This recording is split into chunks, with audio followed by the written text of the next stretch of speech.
Captain Deho stood on the bridge of the Earth ship Resilience *. His eyes were fixed on the giant screen showing a massive alien ship. It had appeared near Earth's solar system just 3 hours ago. "Any response to our message?" Deho asked, his voice calm but his hands tight on the railing. Officer Min shook her head. "Nothing yet, Captain." The bridge was quiet. After 50 years of searching space for other life, humans finally had their answer. They were not alone. "Wait," said Min, touching her earpiece. "We're getting something. They want to talk." The screen changed. A tall figure appeared. It had blue-gray skin, 4 eyes, and a mouth that seemed too wide for its face. "I am Supreme Commander Varric of the Talon Confederation," the alien said in perfect English. "We have been watching your world for some time." Deho straightened his uniform. "I am Captain Deho Kim of the Earth Alliance. We welcome peaceful contact with your people." Varric made a sound like a laugh. "How polite. Your species is young, Captain. Very young. The Talon Confederation has ruled this part of space for 5,000 years. We are 7 species united under one banner. We look forward to learning from you," Deho said carefully. "Yes, you will learn much as our newest protectorate," Varric said. Admiral Ji-1 entered the bridge and stepped forward. "I am Admiral Ji-1 Park, Earth's diplomatic representative." "What do you mean by protectorate?" Varric's 4 eyes blinked in sequence. "It is simple. We offer you protection. You give us access to your resources and stop any military development. A fair exchange." Ji-1 and Deho shared a quick look. This was not a friendly visit. It was a takeover attempt. "That is a generous offer," Ji-1 said, "but Earth must respectfully decline. We would prefer an alliance of equals." All 4 of Varric's eyes widened. "Equals? Your civilization has barely left its planet. You know nothing of the dangers in space. We offer you safety." "We appreciate your concern," Ji-1 said, "but we will find our own path." Varric was silent for a moment. "No species has ever declined our protection. It is unusual." "Humans are often unusual," Deho said with a small smile. "Perhaps you need time to think about this," Varric said. "We will return when you've had more time to consider the realities of space politics." The screen went dark. "They're leaving," Min said, looking at her screen. "Their ship is moving away." Officer Hanbin rushed onto the bridge with a tablet. "Captain, Admiral, I've analyzed their communications. The Talons have been watching Earth for decades, but they've completely misunderstood us." "How so?" Ji-1 asked. "They've classified humans as a Type C civilization, peaceful, careful, and easy to control. Their whole approach is based on this mistake." Deho looked back at the screen where the alien ship was now just a small dot. "That's a serious error on their part." "Should we tell them?" Min asked. "No," Ji-1 said. "If they return with threats, they'll find out for themselves exactly what type of species humans really are." Deho nodded. "Let's hope they're smart enough not to test us." But deep down, he knew the Talons would be back, and when they came, they would learn a hard lesson about humanity. 3 months passed. Earth prepared for the Talons' return. Scientists worked day and night to improve weapons and shields. Soldiers trained harder than ever. Then the alarm sounded across Earth's defense network. 5 alien ships just appeared near Jupiter, Officer Min reported. Her voice was steady, but her eyes were wide with worry. Captain Deho rushed to the command center. The large screen showed the Talon ships moving toward Europa, one of Jupiter's moons. Earth had a research base there with 200 scientists. "They're not responding to our calls," Min said. "Get me Admiral Ji-1, Deho ordered.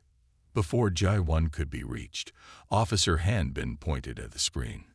"Captain, they're attacking the Europa base." The Talon ships surrounded the small Earth base. Bright beams shot from their ships. The base's shields failed quickly. Then the shooting stopped. "They're boarding the base," Hanbin said in disbelief. Hours later, Admiral J1 stood before the Earth Alliance Council. The room was filled with angry voices. They took all 200 of our people hostage, J1 said. Commander Varric sent this message. On the big screen, Varric appeared again. All 4 of his eyes looked smug. People of Earth, he said, your foolish pride has put your people in danger. Accept our protection now, or these hostages will suffer. You have 24 hours to decide. Chairwoman Sun Mei banged her hand on the table. We do not give in to threats. Major Junho stood up. He was the leader of Earth's best Special Forces team. Chairwoman, let my team rescue the hostages, he said. My soldiers can do it. The Talons have better technology, someone argued. It's too dangerous. But they don't know humans, Junho replied. They don't know how we fight. Dr. Hai Jin, Earth's top alien expert, raised her hand. I've been studying the data from our first meeting with the Talons. I found something important. She showed a chart on the screen. Talons are very sensitive to this type of radiation. It doesn't hurt humans, but it will make Talons weak and confused, like a strong drug. Chairwoman Sun Mei looked at Junho. Can your team use this? Yes, he said. We can make weapons with this radiation. We can save our people. Sun Mei nodded. Do it. The Talons need to learn that humans don't abandon their own. On the ship Phantom *, Major Junho briefed his team. The Phantom * was Earth's newest ship, with technology that could hide it from Talon sensors. This mission is simple, Junho told his 20 soldiers. Get in, free our people, get out. The Talons think we're weak. They think we'll give up. Let's show them how wrong they are. Back on Earth, Captain Daeho watched the Phantom * leave for Europa. Will it work? Min asked beside him. The Talons made a big mistake, Daeho said. In all our history, one thing is true about humans. When someone takes our people hostage, we don't give up. We fight back. The Phantom * disappeared into space, invisible to the Talon ships guarding Europa. The clock was ticking. Earth had 18 hours left before the Talons' deadline. The rescue mission had begun. The Phantom * flew silently through space. No Talon sensors could see it. Inside, Major Junho and his team checked their weapons one last time. These radiation guns will make the Talons weak, Junho explained. But they'll only work at close range. We must be quick and quiet. The Phantom * reached Europa and landed on its icy surface, 1 mile from the base. 20 soldiers in spacesuits walked across the moon's surface. They moved slowly to avoid detection. There are 30 Talon guards, whispered Sergeant Yunji through her helmet radio. She was looking at a small screen that showed heat signals inside the base. And I see our people gathered in the main hall, said Junho. Everyone remember the plan. Team 1 creates a distraction. Team 2 gets our people out. They reached an airlock at the back of the base. It was not guarded. The Talons felt too safe. Overconfidence is always a weakness, Junho said as he connected a small device to the airlock controls. The door opened silently. Inside, the first 2 Talon guards never saw what hit them. The radiation guns made no sound. The aliens simply collapsed to the floor, alive but unable to move. Move to the power center, Junho ordered Team 1. Team 2, led by Junho, headed toward the main hall where the hostages were kept. They met 3 more guards on the way. All 3 fell to the radiation guns without raising an alarm. In the power center, Team 1 planted special devices on the main controls. Charges set, Sergeant Yunji reported through the radio. Good, said Junho. Now, all lights in the base went out. Emergency red lights came on. The Talons began shouting in confusion. Junho's team reached the main hall doors. 5 Talon guards stood there, looking confused by the power loss. Now, shouted Junho. His team fired their radiation guns.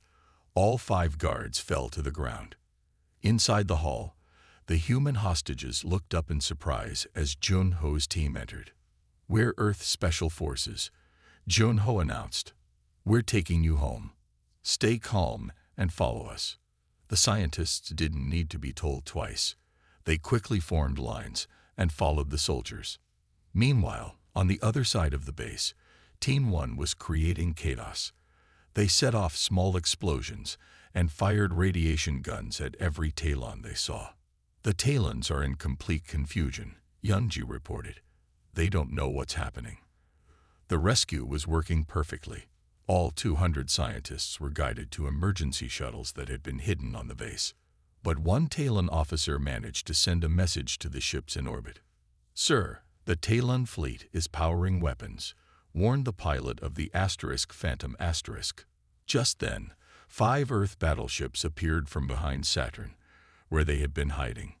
They were led by Admiral Ta-Wu on the flagship Defender *. "This is Admiral Ta-Wu Shin," he broadcast to the Talon ships. "Your ground forces have been neutralized. Our people are being evacuated. You are outmatched." The Talon ships fired, but they were surprised when their weapons had little effect on Earth's ships. "Fire the radiation cannons," ordered Admiral Ta-Wu. Beams of special radiation hit the Talon ships. Their shields failed, and their weapons went offline. Within minutes, all 5 Talon ships were floating helplessly in space, completely disabled but not destroyed. Admiral Ta-Wu opened a channel to Supreme Commander Varric's ship. "This is your only warning," he said. "Leave Earth space and do not return with hostile intentions. Next time, we won't be so merciful." The Phantom and the hostage shuttles docked safely with Earth's fleet. Not a single human life had been lost.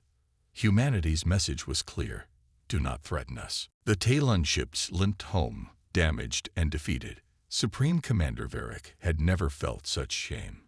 His mission to bring humans under control had failed completely. "How could this happen?" asked the Talon High Council when Varric returned. "You said humans were weak. You said they would surrender." "I was wrong," Varric admitted.